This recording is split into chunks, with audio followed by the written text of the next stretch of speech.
তো এপিসোড 92 এর শুরুতে দেখানো হয় অ্যারাবাস্তার সিন। সেখানে একটি জায়গায় পাইরেটরা লুটপাট চালাতে থাকে, সাধারণ লোকদের মারতে থাকে। একটি বিল্ডিং এর উপর ক্রোকোডাইলকে দেখা যায়। তাকে দেখে সাধারণ মানুষের মুখে যেন আশার আলো ফুটে ওঠে। মনে করে যেন তাদেরকে বাঁচানোর জন্য কোনো মহান হিরোর এন্ট্রি হয়েছে। পাইরেটদের লিডার বলে, ক্রোকোডাইল আবার এখানে কি করেছে? সে তো সেভেন ওয়ালার্স এর মধ্যে একজন। অ্যারাবাস্তার লোকজন ক্রোকোডাইলকে চিয়ার করতে থাকে। কেউ তাকে বলে অ্যারাবাস্তার গার্ডিয়ান এঞ্জেল, তো কেউ বলে king of the desert. Crocodile হাসতে হাসতে বলে, তোমাদের যেটাই ভালো লাগে সেটাই বলতে পারো, কিন্তু আমি বেঁচে থাকতে অ্যারাবাস্তায় কোনো পাইরেট হামলা করতে পারবে না। সে উপর থেকে নিচে জাম্প করে।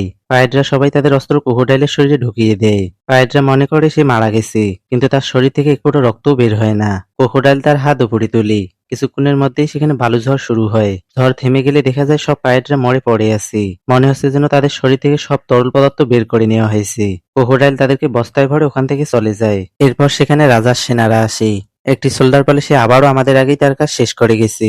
সে এসে রাজার কাছে রিপোর্ট করে। কোবরা বলে সে এখানকার মানুষদের সাহায্য করেছে, এটা আমাদের জন্যই ভালো। এরপর গোয়িং মেডিসিন দেখানো হয়। সেখানে সানজি লুফিকে বলে, মিথ্যা বলো না। কিন্তু লুফি চুপ করে বসে থাকে। সানজি বলে, ওইদিকে কি দেখছো? আমার দিকে তাকাও। লুফি বলে, আমি কিছু জানি না। কিন্তু তার কথা বলার ধরন দেখে বোঝাই যাচ্ছে যে সে মিথ্যা বলছে। সানজি বলে, তাহলে 8 জন মানুষের খাবার রাতারাতি কিভাবে গায়েব হয়ে গেল? লুফি চুপচাপ বসে থাকে। সানজি দাঁড়িয়ে বলে, তোমার মুখে ওটা কি লেগে আছে? লুফি বলে, খাবার মনে হয়। সানজি তাকে কিং মেরে নামিকে বলে, এখন তো ইঁদুর ধরার ফাঁদও কাজ করছে না, আমাদেরকে একটি তালাওয়ালা ফ্রিজ কিনতে হবে। নামি বলে, আমার কাছে এই মুহূর্তে টাকা নেই।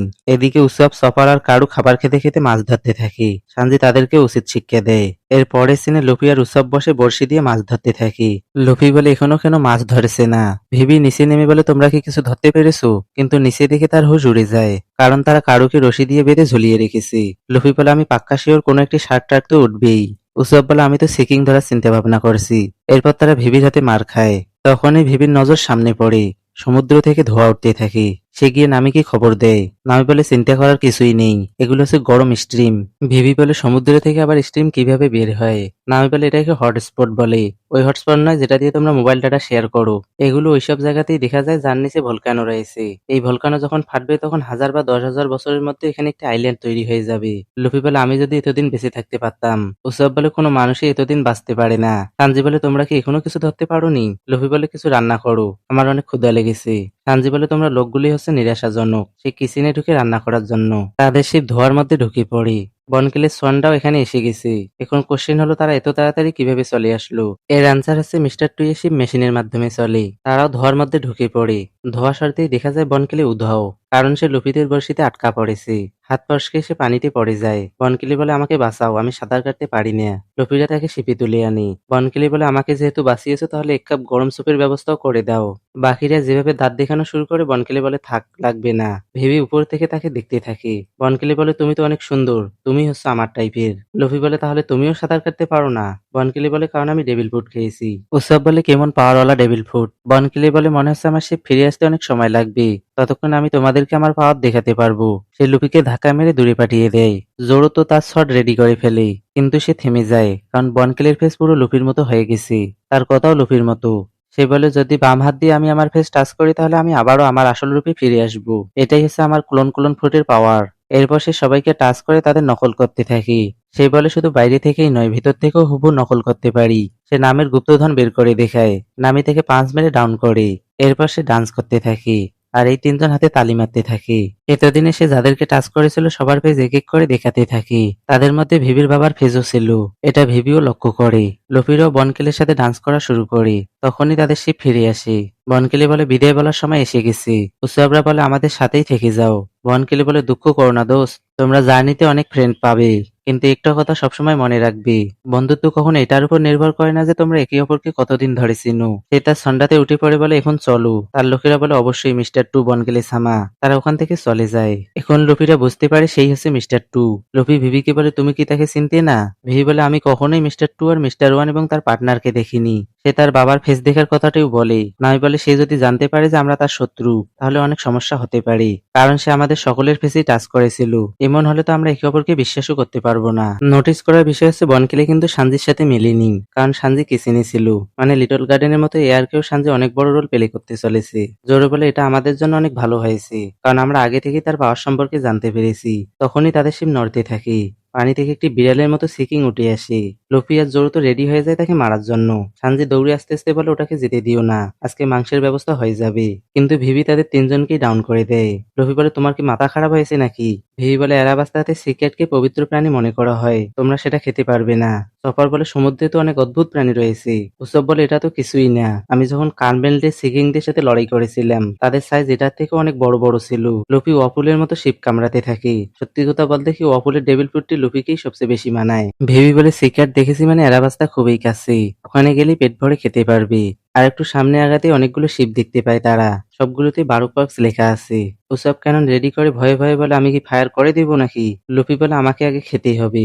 এর পরের সিনে তারা সবাই হাতে কাপড় বাঁধতে থাকে। জোরো বলে সবাই এটা শক্ত করে বেঁধে রাখবি, এটার সাহায্যেই আমরা একে অপরের আসল পরিচয় সম্পর্কে জানতে পারবো। ভিভি বলে আমরা ন্যানোহানা শহরের কাছেই শিপ রাখবো। এরপর তারা সবাই তাদের হাত সামনে করে বলে এটাই হচ্ছে আমাদের বন্ধুত্বের পরিচয়। সেম রিচুয়াল তারা গ্র্যান্ড লাইনে ঢোকার আগেও করেছিল। কিছুক্ষণের মধ্যেই তারা একটি জায়গায় নোঙর ফেলে। আমি বলে সবাই শুনো, আমরা নতুন শহরে এসেছি আর আমরা জানিও না যে আমাদের শত্রুরা কোথায় ঘাঁটি পেতে বসে আছে। জোরে বলে যার এই কথাটি শোনা উচিত ছিল সে তো আগেই চলে গেছে। লুফি খাবার খাবার বলতে বলতে অনেক দূরে চলে আসে। সানজি বলে তার পেছনে গিয়ে লাভ নেই, যেখানে গোলমাল দেখা যাবে সেখানেই তাকে খুঁজে পাওয়া যাবে। সানজি, জোরো, সপার ও শিপ থেকে নেমে চলা শুরু করে। ভি বলে আমি আর কারো তোমাদের সাথে যেতে পারবো না, কারণ এখানকার লোকেরা আমাদেরকে চিনে ফেলবি। সানজি বলে আমি তোমার জন্য শপিং করে আনবো। তখনই কারো একদিকে চিৎকার করতে থাকে। গোয়িং মেরির পাশে মিস্টার থ্রির বোর্ড রাখা আছে। জোরো বলে এটা তো অনেক খারাপ হলো, সে আমাদেরকেও চিনি। উসব বলে আমার মাথায় একটি বুদ্ধি এসেছে। তারা গায়ে চাদর দিয়ে শহরের মধ্যে দিয়ে যেতে থাকে। উসব বলে যতক্ষণ না আমি চাদর সরাতে বলবো ততক্ষণ কেউ বের হবে না। তারা একটি ফাঁকা জায়গায় এসে উসব বলে এখন চাদর সরাও, কিন্তু বাকিরা তো আগেই বের হয়ে গেছে। ভেবে অন্যমনস্ক হয়ে কিছু একটা ভাবতে থাকে। জোরো বলে তুমি না বলেছিলে রেবেল আর্মিকে আটকানোর একটা প্ল্যান আছে তোমার কাছে, এখন বলো আমাদেরকে কি করতে হবে। ভিভি বলে তোমাদের সাথে ডিল হয়েছিল যে তোমরা আমাকে এরাবাস্তা পর্যন্ত নিয়ে আসবি। নামি তার মাথায় মেরে বলে তুমি এখন ওটা নিয়েই পড়ে আছো, আমরা এতদিন একসাথে ট্রাভেল করেছি, আর এখন তোমাকে একাই বিপদে ফেলে কিভাবে যেতে পারি। জোর বলে এমনিতেও আমি ওয়ালটসের সাথে দেখা করতে চাই। নামি বলে তোমাকে কি কথা বলতে বলেছে। সে ভেবির কানে কানে বলে যদি এই দেশ ধ্বংস হয়ে যায় তাহলে তোমাকে নিয়ে আসার জন্য কোনো উপহারই তো আমরা পাবো না। জোর বলে একদিন টাকার জন্য তুমি মারা পড়বে। নামি বলে আমি কিন্তু তোমার ধারের কথা ভুলে যাইনি, মরে গেলেও ওগুলো আদায় করেই ছাড়বো। আশা করছি আমার 4 লাখ বেরি তাড়াতাড়ি দিয়ে দিবি। জোরে বলে 3 লাখ থেকে 4 লাখ হলো কিভাবে? নামি বলে যত লেট করবে টাকার পরিমাণ ততই বাড়বে। ভিভি বলে এখান থেকে উত্তরের দিকে ইউবা নামের একটি মরুদ্যান আছে, ওটাই হচ্ছে রেবেল আর্মির আস্তানা। রেবেল আর্মিকে আটকাতে হলে আমাদেরকে ইউবাই যেতে হবে, কিন্তু সেখানে যেতে হলে মরুভূমির উপর দিয়ে হাঁটতে হবে। এজন্য আমাদেরকে এখন প্রয়োজনীয় খাবার এবং পানির ব্যবস্থা করতে হবে। প্রবলেম হচ্ছে মিস্টার থ্রি যদি এই শহরে থেকে থাকে তাহলে সে আমাদেরকে চিনে ফেলবে। সানজি বলে তারা আমাকে আর সফারকে চিনি না, তাই আমরাই গিয়ে জিনিসপত্র নিয়ে আসছি। এদিকে লুফি না জানি কোথায় চলে এসেছে। সে মরুভূমির মধ্যে এদিক ওদিক দেখতে থাকে। সে দেখে সামনে একটি ঘর থেকে ধোঁয়া বের হচ্ছে। লুফি মনে করে সেটা কোনো রেস্টুরেন্ট হবে। সে ওইদিকে দৌড় লাগায়। এরপর সানজি আর সফারকে দেখানো হয়। সানজি বাজারে এসে বিভিন্ন জিনিসপত্র দেখতে থাকে। সফার বলে আমি কিছু একটার গন্ধ পাচ্ছি, সেটা আমার একটুও ভালো লাগছে না। সানজি বলে এটা পারফিউমের সেন্ট। সানজির সামনে দুইটা মেয়ের সাথে ফ্লার্ট করা শুরু করে দেয়। সফার সে তার প্যান্ট টানতে থাকে, ফলে তার আন্ডারওয়্যার দেখা যায়। এটা দেখে মেয়েরা লজ্জা পেয়ে চলে যায়। সানজি রেগে বলে দিল্লি তো মনটা খারাপ করে। সফার বলে আমাদেরকে আগে শপিং করতে হবে, কিন্তু সানজি ওই মেয়ে দুটির পিছনে দৌড় মারি। সফার একাই হাঁটা শুরু করে। গরমের কারণে তার অবস্থাও খারাপ হয়ে যায়, কারণ সে হচ্ছে বরফের দেশের প্রাণী। সে একটি জায়গায় গিয়ে শুয়ে পড়ে। আসলে সেটা একটা গাড়ি ছিল। কেউ একজন দরজা লাগিয়ে দেয়। কিছুক্ষণ পর সানজি শপিং করে ফিরে এসে সফারকে খুঁজে পায় না। এদিকে লুফি ঘরটির সামনে এসে বলে এটা দেখে তো রেস্টুরেন্ট মনে হচ্ছে না। তার সামনেই পানির ট্যাব রয়েছে, কিন্তু সেখান থেকে এক ফোঁটা পানিও বের হয় না। সে পাশে দেখে কিছু বস্তা রাখা, সেগুলো সব সবুজ রঙের পাউডার দিয়ে ভরা। লুফি মুখে ঢুকিয়ে বলে এগুলো তো খাওয়ার অযোগ্য। পাশে একটি চুলে সেগুলো সব জ্বালিয়ে দেয়। চুলা থেকে সবুজ রঙের ধোঁয়া উঠে এবং আকাশ থেকে বৃষ্টি পড়া শুরু হয়। লুফি তার মুখ বড় করে পানি খেতে থাকে। তখনই ঘর থেকে একটি লোক বেরিয়ে আসে আর বলে আমার পাউডারের বস্তাগুলো কোথায়? লুফি বলে আমি সব জ্বালিয়ে দিয়েছি। লোকটি বলে আমার সব শেষ করে ফেললে। লুফি বলে ওই বিষাক্ত পাউডারগুলো দিয়ে তুমি কি করবি? লোকটি তার উপর অ্যাটাক করে বলে তুমি জানো না এগুলোর দাম কত, এগুলোর মাধ্যমে আমার স্বপ্ন পূরণ হয়ে যেত। লুফি বলে সরি, আমার ভুল হয়ে গেছে। লোকটি বলে সরি বলে কোনো লাভ নেই, টাকা বের করো টাকা। লুফি বলে আমার কাছে একটা টাকাও নেই। লোকটি আফসোস করতে করতে বলে কত কষ্ট করে আমি এগুলো জোগাড় করেছিলাম। লুফি বলে তাহলে আরো গিয়ে কিনে আনো। লোকটি বলে এগুলো বাজারে কিনতে পাওয়া যায় না, ওয়ার্ল্ড গভর্নমেন্ট এগুলো বিক্রি করে অবৈধ ঘোষণা করেছে। লুফি বলে তাহলে তুমি কি খারাপ লোক? এদিকে সফারের গাড়ি একটি জায়গায় এসে থামে। একটা লোক দরজা খুলে সফারকে পড়ে থাকতে দেখি। সে দরজা খোলা রেখে আরেকজনের সাথে কথা বলা শুরু করি। এই সুযোগে সফার সেখান থেকে উধাও হয়ে যায়। গাড়িওয়ালা লোকটি কোজা নামের আরেকজন লোককে বলে বন্দুক চলে এসেছি। কোজা বলে 3 লাখ রয়্যাল আর্মি আমাদের গ্রুপ জয়েন করে আমাদের দল তো ভারী হয়েছে ঠিকই, কিন্তু আমাদের কাছে পর্যাপ্ত ওয়েপন নেই। বাইরে ওই লোকটি সফারকে কোথাও খুঁজে পায় না। তাদের রোডটি তার কাছে এসে হাঁপাতে থাকে। লোকটি বলে ওখানে পানি রাখা আছে, গিয়ে খাও। টপার আসলে উটটির পিছনেই লুকিয়েছিল। উটটি তাকে একটি ফাঁকা জায়গায় এনে নামিয়ে দেয়। টপার তাকে ধন্যবাদ জানিয়ে গন্ধ শুকে ন্যানোহানার দিকে রওনা হয়। এরপর দেখানো হয় লুপিকে। সে ওই লোকটিকে ইচ্ছামতো মারে। লুফি বলে এখন বলো ওই পাউডারগুলো আসলে কি ছিল? লোকটি বলে ওগুলোকে ডান্স পাউডার বলে। বৃষ্টি আনার পাউডারও সেগুলোকে বলা হয়। কিছুক্ষণ আগে যে বৃষ্টি হলো সেটা তো দেখতেই পেলি। সে বকবক করতেই থাকে। আর লুফি ক্লাসে বসে থাকা ব্যাক বেঞ্চারদের মতো হুদেই মাথা নাড়াতে থাকে। লুফি বলে তাহলে সেগুলো হচ্ছে মিষ্টি পাউডার, কিন্তু তুমি এগুলো দিয়ে কি করবি? লোকটি বলে তুমি হয়তো এই রাজ্যের বিষয়ে জানো না। লুফি বলে আমি মাত্রই শিপ থেকে নামলাম। লোকটি বলে অ্যারাবাস্তা হচ্ছে একটি মরুভূমির দেশ। এখানে বৃষ্টি হয় না বললেই চলে। তাই ড্যান্স পাউডারের সাহায্যে এখানে বৃষ্টি আনা যেতে পারে। কিন্তু ওয়ার্ল্ড গভর্নমেন্ট এগুলো বেচাকেনা বন্ধ করে দিয়েছে। যদি তারা জানতে পারে কেউ ডান্স পাউডার কিনছে, তাহলে তাকে এক্সিকিউট করা হবে। লুফি বলে তুমি কি এগুলো দিয়ে লোকদের সাহায্য করতে চাও? তুমি তো অনেক ভালো মানুষ। লোকটি বলে আমি সাথে কিছু টাকাও ইনকাম করতে চাই। লুফি বলে যাই হোক, আমাকে এখন যেতে হবে। এমনিতেও আমার অনেক ক্ষুধা লেগেছে। লুফি বলে কাউকে বলে দিও না ডান্স পাউডারের বিষয়টা। সে লুফিকে খাবার প্যাক করে দেয়। লুফি খাবার নিয়ে ন্যানোহানার পথে রওনা দেয়। এরপর দেখানো হয় বাকিদেরকে। সানজি নামি আর ভিভির জন্য মাস্ক কাপড় এবং উসাব আর জোরোর জন্য চোর ডাকাতদের মতো কাপড় কিনে এনেছে। সানজি বলে তোমাদেরকে দেখে তো চোররাও চোর ভাবতে বাধ্য হবে। জোরো বলে তোমাকে কোন দিক থেকে ভালো মানুষ মনে হচ্ছে? সানজি সফারকে বলে এখন বলো তুমি কোথায় হারিয়ে গিয়েছিলে? পারফিউমের কারণে সফার ঠিকমতো শ্বাস নিতে পারছে না।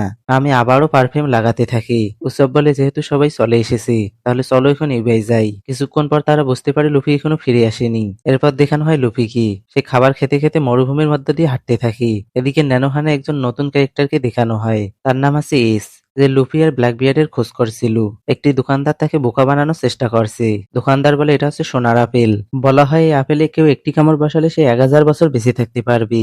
এস বলে আমি এতদিন বাঁচতে চাই না। আজকের দিনটা ঠিকমতো বাঁচতে পারলে আমার জন্য যথেষ্ট। সে ওখান থেকে চলে যায়। কিন্তু উৎসব আর সফার 1000 বছর বেঁচে থাকার কথা শুনে পাগল হয়ে যায়। ঠিক সময় নামি এসে তাদেরকে থামায়। নামি তাদেরকে টানতে টানতে নিয়ে যেতে থাকি। জোরের নজর এসের উপর পড়ে, বা বলতে পারি এসের পিঠে যে মার্কটি লাগানো আছে সেটির উপরই। এই যে একটি দোকানদারকে লুফির ওয়ান্টেড পোস্টার দেখিয়ে বলে তাকে দেখেছি কিনা। দোকানদার বলে আমি তো তাকে দেখিনি, কিন্তু এখান থেকে একটু দূরে একটি রেস্টুরেন্ট আছে, এখানে অনেক লোক যাওয়া আসা করে, তাই ওখানেই দেখতে পারো। এস চলে যেতে থাকে। নামি বলে সে আবার কেন লুফিকে খুঁজছি? উৎসব বলে মনে হয় সে কোনো পাইরেট হান্টার হবে। জোর বলে না, সে কোনো পাইরেট হান্টার নয়। তার পিঠে যে মার্কটি রয়েছে সেটাকে সব পাইরেট হান্টাররাই চিনি। তখনই জোরের নজর পড়ে তাসিগির উপর। সে দূরে দাঁড়িয়ে একটি লোকের সাথে শট নিয়ে দামাদামি করছে, মানে ক্যাপ্টেন স্মোকারও আশেপাশেই কোথাও আছে। তাই জোরোরা একটি জায়গায় লুকিয়ে পড়ি। কিছুক্ষণের মধ্যেই সেখানে ক্যাপ্টেন স্মোকারের এন্ট্রি হয়। সে কাঁধে করে কয়েকটা পাইরেটকে নিয়ে আসি। নামি বলে লকডাউনের নেভি ক্যাপ্টেন আবার এখানে কি করেছে? তারা কি আমাদেরকে ফলো করতে করতে এখান পর্যন্ত এসেছে? জোরো বলে তার থেকেও বড় কথা হচ্ছে লুফি না জানি এখন কোথায়। এরপর দেখানো হয় লুফিকে। সে এখনো মরুভূমির মধ্যেই হাঁটতে আছে। সে দূরে শহরের মতো কিছু একটা দেখতে পেয়ে দৌড় মারি। এরপর একটি রেস্টুরেন্টের বাইরের সিন দেখানো হয়। সেখানে অনেক লোক জমা হয়েছে। একটি লোক বলে কি হয়েছে এখানে? আর একটি লোক বলে কেউ একজন রেস্টুরেন্টের মধ্যে মারা গেছে। সে খেতে খেতে হঠাৎ করে খাবারের মধ্যেই পড়ে যায়। ওই লোকটি আসলে এস। লোকজন বলা বলি করতে থাকি, মনে হয় তাকে কোনো বিষাক্ত পোকা কামড়িয়েছিল। তখনই এস তার মাথা উপড়ে তুলি। তাকে দেখে সবাই অবাক হয়ে দাঁড়িয়ে থাকি। একটি মেয়ে বলে তুমি কি ঠিক আছো? এস তার জামা দিয়ে মুখ পরিষ্কার করে বলে আমি ঘুমিয়ে পড়েছিলাম। কিন্তু এখানে এত ভিড় কেন জমেছে? লোকজনেরা বলে খাবার খেতে খেতে কে ঘুমায়? এস আবারও খাবারের মধ্যেই পড়ে যায়। লোকজন বিরক্ত হয়ে ওখান থেকে চলে যায়। এস খাবার দাবার খেয়ে রেস্টুরেন্টের মালিককে লুফির ওয়ান্টেড পোস্টার দেখায়। তখনই পিছন থেকে ক্যাপ্টেন স্মোকার বলে তোমার সাহস তো কম নয়। হোয়াইট বিয়ার্ড পাইরেটসের second division commander Portgas D Ace. White beard পাইরেটসের নাম শুনে লোকজন ফ্রিজ হয়ে যায়। তাদের শরীর থেকে ঘাম বের হতে থাকে। ক্যাপ্টেন স্মোকার বলে তুমি এখানে কি করতে এসেছো? এস বলে আমি আমার ছোট ভাইয়ের খোঁজ করছি, মানে লুফি হচ্ছে তার ছোট ভাই। একজনের নাম মাঙ্কি ডি লুফি আর অপরজনের নাম পোর্টিগাস ডি এস। এদিকে লুফিও শহরে পৌঁছে গেছে। রেস্টুরেন্টের ভিতরে এস আর স্মোকার সামনাসামনি দাঁড়িয়ে থাকে। ক্যাপ্টেন স্মোকার অ্যাটাক করার জন্য রেডি হয়ে যায়। এসও সম্পূর্ণ প্রস্তুত। তখনই লুফি এসে ক্যাপ্টেন স্মোকারের সাথে ধাক্কা খায়, আর ক্যাপ্টেন স্মোকার এসও ওয়াল ভেঙে দূরে গিয়ে পড়ে। লুফি চেয়ারে বসে বলে আমাকে তাড়াতাড়ি খাবার দাও, আমার অনেক ক্ষুধা লেগেছে। তাকে খাবার দিলে সে নিশ্চিন্তে খাবার খেতে থাকে। রেস্টুরেন্ট ওনার বলে তোমার তাড়াতাড়ি এখান থেকে পালিয়ে যাওয়া উচিত। লুফি বলে কেন? ওনার বলে তুমি এখনই যাকে ধাক্কা মেরেছিলে তাকে চিনো? লুফি বলে কে কাকে ধাক্কা মেরেছিল আর তারা কোথায় গেছে? ওনার পাশে থাকা ওয়ালে গর্ত দেখায়। লুফি বলে তোমরা এখানে গর্ত কেন করে রেখেছো? এটা কি এখানকার রেস্টুরেন্টের ডিজাইন নাকি? এই জুটে লুফিকে দেখতে পায়। সে লুফিকে ডাকতেই যাচ্ছিল, কিন্তু তার আগেই ক্যাপ্টেন স্মোকার তাকে ডাউন করে দেয়। ক্যাপ্টেন স্মোকার লুফির সামনে এসে বলে, অনেকদিন পর দেখা হলো স্টোর হ্যাট। লুফি তার দিকে মনোযোগ না দিয়ে খাবার পেটে ঢুকাতে থাকে। এরপর তার মনে পড়ে ক্যাপ্টেন স্মোকার তাকে কেমন করে ধোলাই করেছিল। সে মুখের খাবার ক্যাপ্টেন স্মোকারের উপর বের করে বলে, তুমি তো স্মোকি, তুমি এখানে কি করছো? লুফি সব খাবার একসাথে তার মুখে ঢুকিয়ে দৌড় মারে। ক্যাপ্টেন স্মোকারও দৌড়ানো শুরু করে। এসও সেম কাজ করে। ওনার বলে, খাবারের টাকা এখন কে দিবি? তাশিকি সামনে থেকে লুফির উপর অ্যাটাক করে, কিন্তু লুফি বিল্ডিং এর উপর উঠে বেঁচে যায়। ক্যাপ্টেন স্মোকার তাশিকিকে বলে, সব সোল্ডারদের একত্র করে এই শহরের কোনায় কোনায় খোঁজা শুরু করো। তার ক্রুমেটরাও নিশ্চয়ই আশেপাশেই কোথাও আছে। ক্যাপ্টেন স্মোকার লুফিকে ধরতেই যাচ্ছিল, কিন্তু হঠাৎ করে লুফি গায়েব হয়ে যায়। আসলে সে বিল্ডিং থেকে পড়ে গেছে। লুফি উঠে আবারও দৌড় মারে। এদিকে সানজি, ভিভি আর কারু একটি জায়গায় বসে থাকে। জোরোরা এসে তাদেরকে ক্যাপ্টেন স্মোকারের বিষয়ে বলে। নামি বলে, আমাদেরকে তাড়াতাড়ি লুফিকে খুঁজে এই শহর ছাড়তে হবে। লুফি ও নেভিদের হাত থেকে বাঁচতে বাঁচতে ওই দিকেই আসতে থাকে। সে জোরোকে দেখে বলে, ও জোরো, তুমি এখানে কি করছো? বাকিরাও কি তোমার সাথে আছে? সে জোরোদের দিকে দৌড় মারে। ফলে নেভিরা পুরো টিমকেই একসাথে খুঁজে পায়। লুফি সামনে এসে বলে, তোমরা কি নেভিদের হাতে ধরা পড়তে চাও নাকি? তাড়াতাড়ি দৌড়াও। ক্যাপ্টেন স্মোকারও সেখানে চলে আসে। সে লুফির উপর অ্যাটাক করে, কিন্তু আগুনের একটি ঝটকা এসে তার অ্যাটাক আটকিয়ে ফেলে। তার সামনে দাঁড়িয়ে থাকে এস। লুফি তো তাকে দেখে অবাক হয়ে যায়। এস বলে, তুমি স্মোক হলে আমি হচ্ছি ফায়ার। আমাদের মধ্যকার লড়াই কখনো শেষ হবে না, তাই আশা ছেড়ে দাও। লুফি বলে, এস তাহলে তুমিও ডেভিল ফুড খেয়েছো? এস বলে, হ্যাঁ, আমি মেরা মেরা নামক ডেভিল ফুড খেয়েছি। যাই হোক, এখন তোমরা এখান থেকে চলে যাও, আমি তাদেরকে আটকাচ্ছি। লুফিরা দৌড়ানো শুরু করে। আমি বলে, সে আসলে কি? লুফি বলে, সে হচ্ছে আমার ভাই। এদিকে এজ আর স্মোকার দুজনেই তাদের পাওয়ার দেখানো শুরু করে। তাদের লড়াই দূর দূর পর্যন্ত দেখা যায়। লুফি বলে, এটাই হচ্ছে আমার ভাই এস। জোর বলে, তোমার ভাই জ্ঞান লাইনে কি করছে? লুফি বলে, সেও একজন পাইরেট। সে আমার যাত্রা শুরু করার 3 বছর আগে আইল্যান্ড ছেড়েছিল। সেও ওয়ান পিসের খোঁজে বেরিয়েছিল। এটা শুনে সবাই শখ হয়ে ভাবতে থাকে, এর পুরো খানদানি ওয়ান পিসের খোঁজে বের হয়েছে নাকি। নামি বলে, এখানে দাঁড়িয়ে না থেকে আমাদেরকে তাড়াতাড়ি শিপে উঠতে হবে। এজ আর স্মোকারের মধ্যে জোরদার লড়াই চলতে থাকে। লুফি সেদিকে দেখতে দেখতে আবারও দল ছাড়া হয়ে যায়। উপায় না দেখে স্মোকার লড়াই থামিয়ে দেয়। লুফি বাদে সবাই শিপে উঠে পড়ে। ভি বলে, সামনে একটি নদী আছে, আমরা ওটা দিয়ে ইরুমালু শহরে পৌঁছাতে পারবো। তারা নোঙ্গর তুলে সেল সেট করে। কিছুক্ষণ পর তারা বুঝতে পারে লুফি আবারও মিসিং। এদিকে লুফি অন্য একটি জায়গায় চলে এসেছে। লুফি বলে, আমি আবার কোথায় চলে আসলাম? তখনই সেখানে এজ আসে। এজ বলে, অনেকদিন পর দেখা হচ্ছে। তারা পাঞ্জা লড়া শুরু করে। লুফি বলে, আমি কখনো ভাবতে পারিনি যে তুমিও ডেভিল ফুড খাবি। পাঞ্জা লড়তে লড়তে তার ছোটবেলাকার কথা বলতে থাকি। সেগুলো তোমাদের কাছে এখন মিনিংলেস লাগতে পারে, তাই বলছি না। চিন্তা করো না, মেন ফ্লোরে এই বিষয়ে বিস্তারিত জানতে পারবি। তাদের পাওয়ারের কারণে ব্যারেলটি ভেঙে যায়। লুফি বলে, তুমি কেন এখানে এসেছো? এজ বলে, তুমি কি আমার মেসেজ পাওনি? আমি ড্রাম কিংডমে তোমার জন্য মেসেজ ছেড়ে এসেছিলাম, আর আমরা তো জানি ড্রাম কিংডমে কি ঘটেছিল। এজ বলে, বাদ দাও, আমি এখন হোয়াইট বিয়ার্ড পাইরেটসের একজন সদস্য। লুফি বলে, হোয়াইট বিয়ার্ড আবার কি? এজ তার পিঠের মার্ক দেখিয়ে বলে, এটা হচ্ছে হোয়াইট বিয়ার্ড পাইরেটসের মার্ক। এটাই হচ্ছে আমার প্রাইড। লুফি, তুমিও কি হোয়াইট বিয়ার্ড পাইরেট জয়েন করবে? তোমার ফ্রেন্ডরাও আসতে পারে। লুফি ডাইরেক্ট মানা করে দেয়। এজ বলে, যেমনটি আমি ভেবেছিলাম, হোয়াইট বিয়ার্ড হচ্ছে আমার দেখা সবচেয়ে মহান পাইরেট, তাই আমি তাকেই পাইরেট কিং বানাতে চাই, তোমাকে নয়। লুফি বলে, পাইরেট কিং তো আমিই হব। এজ বলে, গাধা, সবগুলো পানি একাই কেন খেয়ে নিচ্ছ? এরপর ক্যাপ্টেন স্মোকারের শিপ দেখানো হয়। এখানে মিস্টার ইলেভেনকে বেঁধে রেখে সবাই লুফিদের খুঁজতে বেরিয়ে গিয়েছিল। এই সুযোগে সেখানে বারোকোয়াক্সের কিছু লোক আসে। তারা মিস্টার ইলেভেনকে মেরে ফেলে। এরা আছে বারোকোয়াক্সের একটি দল বিলিয়ন্স। আর একটি লোক এসে তাদেরকে খবর দেয় যে ফায়ার ফিস্ট এস এই শহরে এসেছে। এরপর আলু বার্নার সিন দেখানো হয়। সেখানে রাজপ্রাসাদের সামনে অনেকগুলো লোক জড়ো হয়েছে। তারা রাজার সাথে দেখা করতে চায়, কিন্তু রাজার সোল্ডাররা তাদেরকে ভেতরে ঢুকতে দিচ্ছে না। একজন লোক বলে, খরার কারণে ঠিকমতো খেতে পারছি না। একটি বাচ্চা কান্না করতে থাকে। সত্যি কথা বলতে কি, যখন কোনো দেশে দুর্যোগ বা যুদ্ধ যাই হোক না কেন, সবচেয়ে বেশি কষ্ট তো সাধারণ লোকজনই ভোগ করে। তখনই কোবরা বাইরে বেরিয়ে আসে। লোকজন বলে, কিছু তো করুন, আমাদেরকে কি এভাবেই খাবার পানির অভাবে মরতে দেখবেন? কোবরা বলে, আমাকে ক্ষমা করে দিও, আমার কারণে তোমাদেরকে এত কষ্ট সহ্য করতে হচ্ছে। যারা আমার সাথে কথা বলতে চাও ভেতরে আসতে পারো, কিন্তু আমি আরেকটু ধৈর্য রাখতে বলবো। আমি কথা দিচ্ছি, আমার জীবনের বদলে হলেও আমি এদেশে শান্তি নিয়ে আসবই। এরপর দেখানো হয় লুফিদের। এস বলে, কোন হারবারে তোমার শিব রাখা আছে? লুফি বলে, আমি জানি না। এস বলে, তোমার কাছ থেকে আর কি বা আশা করা যায়? এখন তোমার ক্রুর বিষয়ে বলো। লুফি সবার বিষয়ে বলা শুরু করে। এস বলে, অনেক ধরনের লোক জমা করে ফেলেছো। তারা কথা বলতে বলতে সামনে যেতে থাকে। আশপাশ থেকে বিলিয়ন্সের লোকজন বেরিয়ে তাদের রাস্তা আটকায়। মোটা লোকটি বলে, মরার জন্য তৈরি হও ফায়ার ফিস্ট এস। কিন্তু লুফিরা তাকে ইগনোর করে সামনে চলে আসে। বিলিয়ন্সের লোকেরা অ্যাটাক করে। লুফি আর এস তাদেরকে সহজেই হারিয়ে দেয়। এবার মোটা লোকটি তলোয়ার দিয়ে অ্যাটাক করে। এস হাত দিয়ে তার তলোয়ার আটকায়, আর লুফি বাজুকা চালিয়ে তাকে দূরে পাঠিয়ে দেয়। এরপর তারা সমুদ্রের পাড়ে আসে। বিলিয়ন্সের লোকেরাও তাদের পিছু পিছু চলে আসে। লুফি সামনে গোয়িং মেরিকে দেখতে পায়। এস বলে, তুমি যাও, আমি তাদেরকে দেখছি। লুফি তার হাত লম্বা লম্বা করে শিপে এসে সানজি আর চপারের সাথে ধাক্কা খায়। উসাব বলে তোমার ভাইকে ছেড়ে এসেছো কেন? লুফি বলে সে গুন্ডাদের ধোলাই করেছে, সে খুবই স্ট্রং। অনেক আগে যখন সে কোনো ডেভিল ফুড খায়নি তখনও আমি তাকে একটি লড়াইও হারাতে পারিনি। তখনই সেখানে এজ আসে। লুফি তাকে তার ক্রুর সাথে মিলায়। এজ বলে আমি জানি তাকে সামলানো অনেক কঠিন, তাই তার খেয়াল রাখার জন্য তোমাদেরকে ধন্যবাদ। সানজি বলে চা টায়ের ব্যবস্থা করবো নাকি? এজ বলে দরকার নেই। সে সানজির সিগারেটও আগুন ধরিয়ে দেয়। নামি বলে তার ভাই তো একটুও তার মতো নয়। এদিকে বিলিয়ন্স এখনো তাদের পিছু ছাড়েনি। তারা 5টা শিপে করে গোয়িং মেরির রাস্তা আটকায়। এজ বলে এখন অ্যাকশন টাইম। সে তার বোটে উঠে প্রথমে তার বোটটি ডুবিয়ে দেয়। এরপর লাফিয়ে 5টা শিপের অপর সাইডে এসে স্টাইল মেরে ল্যান্ড করে একটি পাঞ্চ মারে। এক পাঞ্চেই 5টা শিপকে ধ্বংস করে ফেলেছে। তার এই অ্যাটাকের নাম আছে ফায়ার ফিস্ট এবং এজন্যই তার নাম আছে ফায়ার ফিস্ট এস। লুফিরা তো অবাক হয়ে দেখতে থাকে। এদিকে ক্যাপ্টেন স্মোকার বলে এখন বিষয় হচ্ছে প্রিন্সেস বিবি তাদের সাথে কি করছে। তাশিকি বলে নিশ্চয়ই তারা তাকে হোস্টেস বানিয়েছে। স্মোকার বলে তাকে দেখে মনে হচ্ছিল সে তাদের মধ্যেই একজন। কিছু তো ঘটছে এই দেশে। একটি সোল্ডার এসে বলে কেউ মিস্টার ইলেভেনকে মেরে ফেলেছে, সাথে স্টোহেডেরও কোনো খবর নেই। স্মোকার বলে আমি জানি তারা কোথায় যাচ্ছে, তারা ক্রোকোডাইলের সাথে দেখা করবে। তাশিকি বলে 7 ওয়ার্ল্ডস এর মধ্যে একজনের সাথে তারা কি করবে।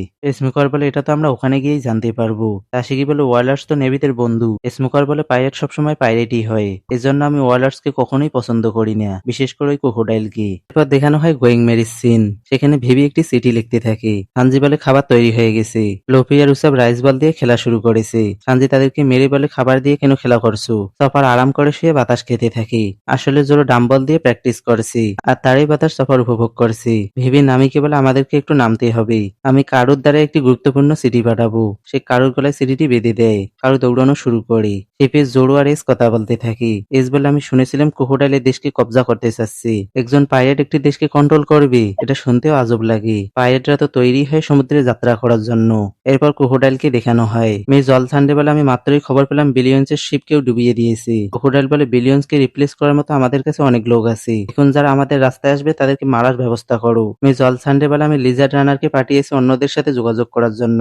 এদিকে গোয়িং মেরি ফাইনালি তাদের ডেস্টিনেশনে পৌঁছায়। নামি আর ভিবি তাদের ড্রেস চেঞ্জ করে ফেলেছে। এটা দেখে সানজি প্যানিক করতে থাকে। তারা নিচে নামার আগেই পানি থেকে অনেকগুলো ছোট ছোট প্রাণী উঠে আসে। ভিবি বলে এগুলো হচ্ছে কুংফু ডুগং। সফা তাদের ভাষা ট্রান্সলেট করে বলে যদি তোমরা নিচে নামতে চাও তাহলে প্রথমে আমাদেরকে হারাতে হবে। উসব বলে তাদেরকে আমি দেখছি, কিন্তু উল্টা সেই মার খায়। লুফি এসে একটি ডুগংকে ডাউন করে দেয়। ডুগংটি উঠে আবারও লুফির সামনে দাঁড়ায়। ভি বলে এটা হচ্ছে তাদের রুল, যদি কেউ তাদেরকে হারায় তাহলে তারা তাদের সাগরেদ হয়ে যায়। সবগুলো ডুগং লুফিকে ঘিরে ধরে। লুফি কিছুক্ষণ তাদেরকে ট্রেনিং দেয়। এরপর বলে চলো ইউবাই। সবগুলো ডুগং সারি বেঁধে তার পেছনে দাঁড়িয়ে যায়। ভি বলে ডুগং মরুভূমিতে চলতে পারে না, কিন্তু ডুগং গুলো লুফিকে ছাড়তেই চাচ্ছে না। সফার একটি মাংসের টুকরো দেখিয়ে বলে তোমরা এটা নাও আর এখানে ফিরে না আসা পর্যন্ত শিপের রক্ষা করো। এরপর তারা ডুগংদের বিদায় জানিয়ে হাঁটা শুরু করে। লুফি বলে যদি তারা আমাদের সাথে আসতো তাহলে তারাই ক্রোকোডাইলকে হারিয়ে দিত, কারণ আমি তাদেরকে ট্রেনিং দিয়েছি। নামি বলে বাজে কথা বলা বন্ধ করো। কিছুক্ষণ পর তারা একটি জায়গায় এসে দাঁড়িয়ে যায়। সামনে একটি শহর রয়েছে, কিন্তু সেখানে শহরের কোনো চিহ্নই নেই। সবগুলো বাড়িঘরে ভাঙ্গাচুরা অবস্থায় পড়ে রয়েছে। উসব বলে এটাই কি ইউবা? ভি বলে না, এটা হচ্ছে ইরুমালু, যেটা সবুজ শহর নামে পরিচিত ছিল। এখন এটার অবস্থা থেকে পরিষ্কার বোঝা যাচ্ছে যে বারোকবার্গ এই দেশের সাথে কি করছে। গাছগুলো পর্যন্ত শুকিয়ে কাঠ হয়ে গেছে। ভেবি বলে সাধারণত এরাবাস্তাতে খুব কমই বৃষ্টি হয়, কিন্তু এই শহরে কখনো পানির ঘাটতি থাকতো না। আজ 3 বছর ধরে এই দেশের কোনো জায়গাতে এক ফোঁটা বৃষ্টিও হয়নি। জোরে বলে একটু দূরেই তো নদী ছিল, সেখান থেকে পানি আনার ব্যবস্থা করলেই তো হতো। ভেবি বলে এর অ্যান্সার একটু পরেই জানতে পারবি। ভেবি বলতেই থাকে এরাবাস্তায় 1000 বছরের ইতিহাসে কখনোই এইভাবে বৃষ্টি হওয়া থেমে যায়নি, কিন্তু একটি জায়গায় প্রয়োজনের চেয়েও অনেক বেশি বৃষ্টিপাত হতো। সেটা হচ্ছে আলুবার্না, যেখানে রাজার প্রাসাদ রয়েছে। একদিকে পুরো রাজ্যে যেখানে পানির অভাব চলতে থাকে, অপরদিকে আলুবার্নায় প্রয়োজনের চেয়ে অনেক বেশি বৃষ্টিপাত হচ্ছিল। লোকজন তো প্রথমে এটাকে রাজার চমৎকার মনে করেছিল, কিন্তু একদিন এর আসল ঘটনা জানা যায়। কিছু লোক একটি গাড়িতে বস্তা বোঝাই করে নিয়ে যেতে থাকে। হঠাৎ করে তাদের গাড়ির চাকা ভেঙে যায় এবং বস্তাগুলো থেকে বেরিয়ে আসে ডান্স পাউডার। গাড়ির লোকগুলো বলে এগুলো রাজার অর্ডারে আমরা নিয়ে যাচ্ছি। এটা বলে তারা পালিয়ে যায়। জনগণের হাতে কে মার খেতে যাবে। নামি বলে ডান্স পাউডার, এগুলোকে তো বৃষ্টি আনার পাউডারও বলা হয়, তাহলে ডান্স পাউডার ইউজ করার কারণে আলুবার্নে অতিরিক্ত বৃষ্টিপাত হচ্ছিল। ওসব বলে এটা তো অনেক ভালো, ডান্স পাউডার ইউজ করে তো এই দেশে বৃষ্টি আনা যেতে পারে। নামি বলে মেইন প্রবলেম তো এখানেই।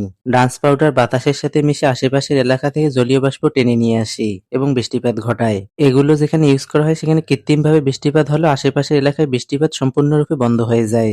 এজন্য ওয়ার্ল্ড গভর্নমেন্ট এগুলো ইউজ করে ব্যান করে দিয়েছিল। লুফি বলে এখন আমি বুঝতে পেরেছি তোমরা মিষ্টির পাউডারের কথা বলছো, আমি তো ওগুলো খেয়েও দেখেছিলাম, স্বাদ একদম বেকার ছিল। সবাই থেকে ইগনোর করি। লুফি বলে তোমরা কি মনে করছো আমি মিথ্যে বলছি? ভেবে আবারও বলা শুরু করি। পরে রাজপ্রাসাদ থেকে আরো অনেক ডান্স পাউডার পাওয়া যায় এই জন্য এরাবাস্তার লোকেরা বিদ্রোহ করা শুরু করে। এরাবাস্তায় শুরু হয়ে যায় কোল্ড ওয়ার। একদল মনে করে রাজা ডান্স পাউডার ইউজ করেছে, রাজার কারণেই তাদের এই দুর্দশা। আরেক দল রাজাকে সাপোর্ট করে, তারা মনে করে কোবরার মতো ভালো রাজা কখনো এরকম ঘৃণ্য কাজ করতে পারে না। আসলে কোবরা এই কাজ করেনি, কেউ তাকে ফাঁসিয়েছে। কে সেটা এটা জানার জন্যই ভেবি আর ইকরাম তাদের মিশনে নেমে পড়ি এবং জানতে পারে সব কুকর্মের পিছনে রয়েছে একটি নাম, সেটা হচ্ছে mister zero, AKA sir crocodile. ভেবির একটি রাস্তার মতো জায়গায় এসে থামে। ভেবি বলে এটা হচ্ছে ওই নালা যেখান থেকে সেন্ড্রা নদী থেকে এখানে পানি আসতো, কিন্তু বারোকুয়াক সেই নালাটিও ধ্বংস করে দেয়। ফলে এরুমালু তার সবুজতা হারায়। আস্তে আস্তে মাঠ ঘাট কুয়া সবকিছু শুকিয়ে যেতে থাকে। লোকজন পানির জন্য অন্য জায়গায় চলে যায়। এখন এই শহরটি শুধু জনমানবহীন ভূতের নগরীতে পরিণত হয়ে আছে। ড্যান্স পাউডার ইনসিডেন্টের পর থেকে এভাবে বিভিন্নভাবে আমার বাবাকে ফাঁসাতে থাকে ক্রোকোডাইল। তাদের মধ্য দিয়ে জোরে বাতাস বয়ে যায়, মনে হচ্ছিল যেন পুরো এরুমালু কাঁদছি। তারা সামনে একটি লোকের কঙ্কাল পড়ে থাকতে দেখি। ভেবি কাঁদতে কাঁদতে বলে এরা ছিল মরুভূমির মানুষ, বেঁচে থাকার জন্য প্রতিটি দিন এদেরকে লড়াই করতে হয়। তাদের জীবন নেওয়ার অধিকার ওই ক্রোকোডাইলকে কে দিয়েছে? লুফি, সানজি আর উসব দূরে গিয়ে একটি বিল্ডিং কে ভেঙে তাদের রাগ থামায়। এজ লোকটিকে কবর দেয়। লুফি বলে আমি অনেক শুনেছি ওই ক্রোকোডাইলের মহানতা, এখন চলো। এরপর তারা এইবার উদ্দেশ্যে রওনা দেয়। কিছু দূর যাওয়ার পর লুফি বলে আমার পিপাসা লেগেছে, নামি বলে একটু পানি খেয়ে নাও। লুফি একসাথে অনেকগুলো পানি তার মুখে ঢুকায়, কিন্তু গিলার আগেই নামি আর উসব তার মাথায় মেরে সেগুলো বের করে দেয়। এ শুধু তাদের কার্যকলাপ দেখতে থাকে। রাতে তারা একটি জায়গায় ক্যাম্প লাগায়। মরুভূমিতে দিনে যেরকম গরম, রাতে ঠিক তেমনই শীত পড়ে, তাই তারা আগুন জ্বালায়। চপার শুয়ে আকাশে তারা দেখতে থাকি, কারণ সে জীবনও কখনো তারা দেখেনি। লুফি, জোরো আর উসব চপারকে ঘিরে বসে থাকে। তার গায়ে অনেক পশম রয়েছে তাই।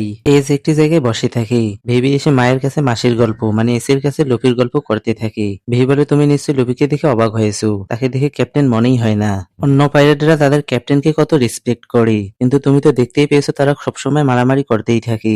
তুমি যতই সময় তাদের সাথে কাটাবে ততই তাদেরকে বুঝতে পারবি। এস বলে আমি আর লুফি একসাথেই ছোট থেকে বড় হয়েছি, আমি জানি সে কিরকম। তার কাছে একটু অদ্ভুত ক্ষমতা রয়েছে আশেপাশের মানুষকে আকৃষ্ট করার। ভোরে লুফি একটি স্করপিয়ন হাতে নিয়ে বলে আমি চিংড়ি ধরেছি। উসব বলে এটা নিশ্চয়ই মরুভূমির চিংড়ি। লুফি বলে এটা কি খাওয়া যায়? উসব বলে অবশ্যই। ভেবি দেখে বলে তাড়াতাড়ি ওটা ছুরি মারো, ওটা খুবই বিষাক্ত।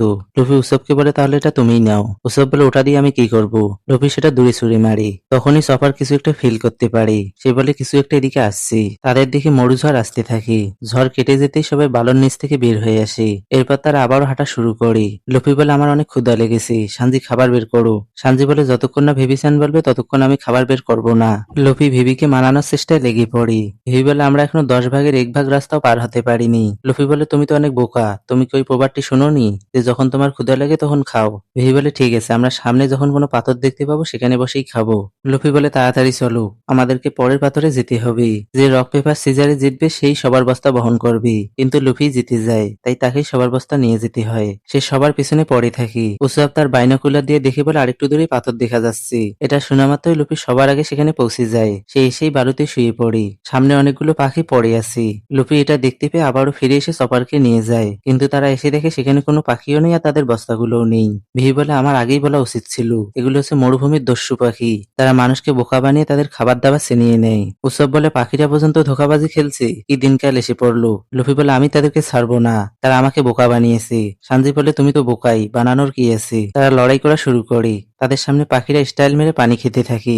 লুফি তাদেরকে ধরার জন্য দৌড় মারে, কিন্তু পাখিরা আকাশে উড়ে যায়। লুফিও তাদের পিছু নেয়। দৌড়াতে দৌড়াতে সে অনেক দূর এসে পড়ে, কিন্তু পাখিদের নাগাল আর পায় না। হঠাৎ করে মরুভূমি থেকে একটি গাছ উপরে উঠে এবং লুফিকে খেয়ে নেয়। লুফি গাছটিকে ছিঁড়ে উপরে উঠে আসে। তার সামনে একটি উট আরেকটি গাছে ফেসে আছে। লুফি পাঁচ মেরে গাছটিকে মেরে উটটিকে বাঁচায়, কিন্তু উটটি কিছু একটা দেখে অনেক ভয় পেয়ে যায়। বালু থেকে বিশাল কিছু একটা উঠে আসতে থাকে। এদিকে সবাই লুফির জন্য অপেক্ষা করতে আসে। শেষ পর্যন্ত জোরো আর সানজি লুফিকে খোঁজার জন্য দাঁড়িয়ে যায়। তখনই সেখানে মরুকম্প শুরু হয়। দূরে থেকে লুফি উটের পিঠে চড়ে তাদের দিকে আসতে থাকে, আর তাদেরকে তাড়া করছে একটি বিশাল প্রাণী। ভিভি তার বায়োডাটা বর্ণনা করা শুরু করে। এটা আছে স্যান্ডরা ড্রাগন, এরা মরুভূমির সবচেয়ে বড় রেপটাইলস, ব্লা ব্লা ব্লা। তারা কাছাকাছি আসতেই লুফি বলে খাবারের ব্যবস্থা হয়ে গেছে। লুফি, জোরো আর সানজি একসাথে অ্যাটাক করে স্যান্ডরা ড্রাগনটিকে মেরে ফেলে। এদিকে এসের পিছনে আরো একটি স্যান্ডরা ড্রাগন আসে। ভিভি বলে আমি তো বলতেই ভুলে গেছিলাম যে স্যান্ডরা ড্রাগন জোড়ায় জোড়ায় শিকার করে। নামি বলে তুমি কাজের কথা বলতে কিভাবে ভুলে যাও। এস লাফিয়ে স্যান্ডরা ড্রাগনটির পেটে ঢুকি এবং এবং সেটার বারবিকিউ করে বাইরে বেরিয়ে আসে। এরপরে সিনে তারা স্যান্ডার ড্রাগনের মাংস খেতে থাকে। উসব লুফিকে বলে, তুমি এই উটটি কোথায় পেয়েছো? এটাকে দেখে তো কোনো জঙ্গলি উট মনে হচ্ছে না। চপার বলে, এটাকে তো আমি চিনি, সে আমাকে ক্যাটোরিয়া থেকে পালাতে সাহায্য করেছিল। উসব বলে, এটা তো অনেক ভালো হলো, এখন আমরা উটের পিঠে চড়ে তাড়াতাড়ি ইউবে পৌঁছাতে পারবো। লুফি বলে, আমি আগে উঠবো, কিন্তু উটটি থেকে চড়তে দেয় না। চপার তার ভাষা ট্রান্সলেট করে বলে, আমি শুধু মেয়েদেরকেই আমার উপর চড়তে দেই। লুফি, উসব আর সানজি থেকে ইচ্ছা মতো ধোলাই করে। উটটি বলে, কারণ আমি হচ্ছে একজন পুরুষ, আর পুরুষ মানুষ কখনো ব্যথা পায় না। এই তিনজন তাকে আবারও মারা শুরু করে। শেষে নামি এসে তাকে বাঁচায়। নামিকে দেখে তার সানজির মতো পারভি মোড অ্যাক্টিভেট হয়ে যায়। নামি তার নাম রাখে লাশেস। এরপরে সিনে নামি আর ভিভি লাশেজের পিঠে উঠে এবং বাকিরা সবাই হেঁটে চলা শুরু করে।